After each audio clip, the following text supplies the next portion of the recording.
الحمد لله رب العالمين والعاقبة للمتقين والصلاة والسلام على أشرف الأنبياء وإمام المرسلين وعلى آله وأصحابه أجمعين. أما بعد فأعوذ بالله من الشيطان الرجيم. بسم الله الرحمن الرحيم.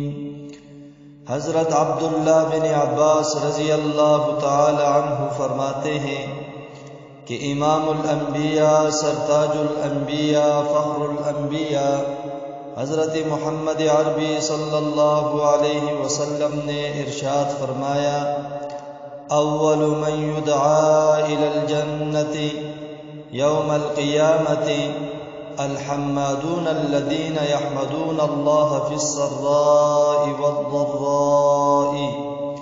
سب سے پہلے جن کو جنت کی طرف بلایا جائے گا وہ حمادون ہوں گے جو دنیا میں خوشی اور تکلیف میں اللہ جل جلالہ کی حمد و ثنا بجا لاتے ہیں.